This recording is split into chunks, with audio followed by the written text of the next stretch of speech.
Hello, my name is Dara Rath, and I'm the pastor at Faith Lutheran Church in Port Elgin, Ontario, Canada.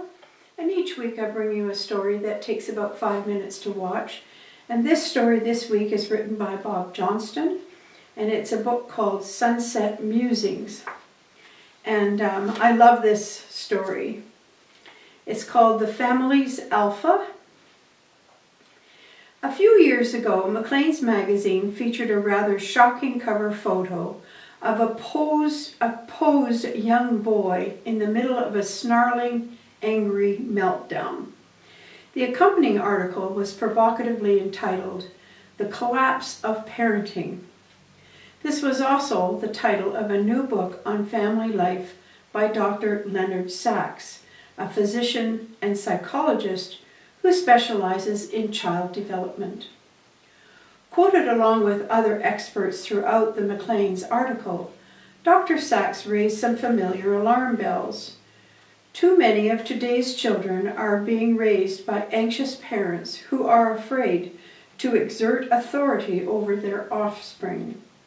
Decisions are discussed, not imposed. A child's self-esteem must not be squelched by a firm adult limit setting. Mom and dad choose to ask their little ones, not to tell them.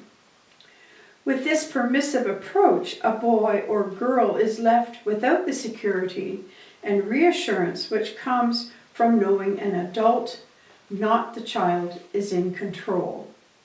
The article also related the current epidemic of childhood obesity to poor eating habits created by parents who negotiate and bargain around food choices rather than setting clear limits at the dinner table or restaurant.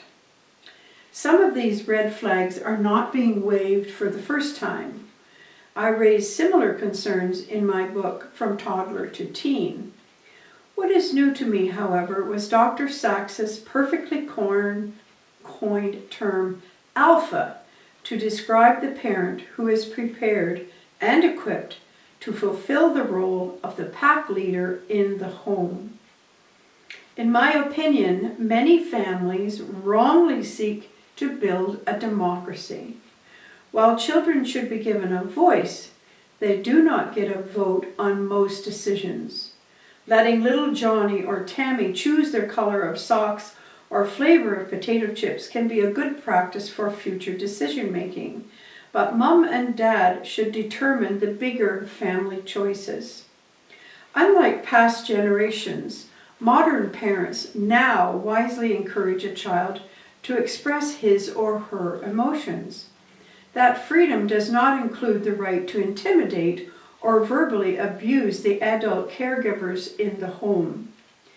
In nature, Alpha is the leader of the pack or the herd.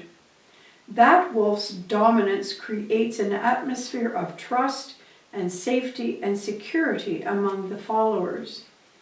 Unlike nature, human alphas claim leadership, not by brute strength, fear, nor size, but by wisdom, experience, and assigned roles. Society has rightly rejected the rigid authoritarianism of previous eras, where parental rule could be harsh, arbitrary, and inflexible. Replacing that model with permissiveness is equally damaging to healthy child development.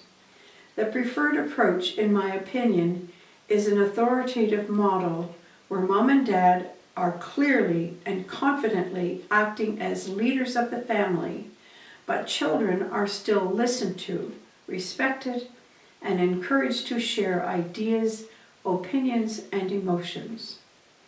Maclean's addressed a pressing and timely concern noted by those who study family life, and the rest of us as parents and grandparents trying to put it into practice.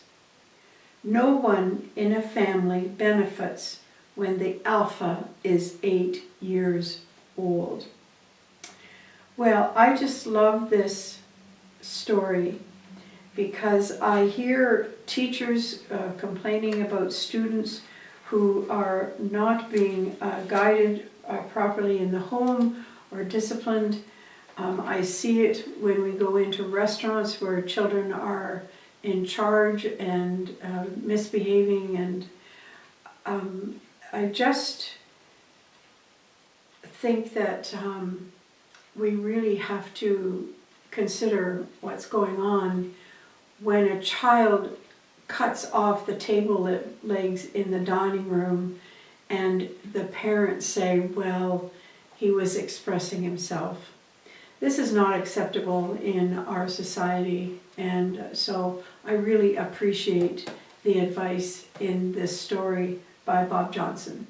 So thanks for taking 5, and blessings on your day.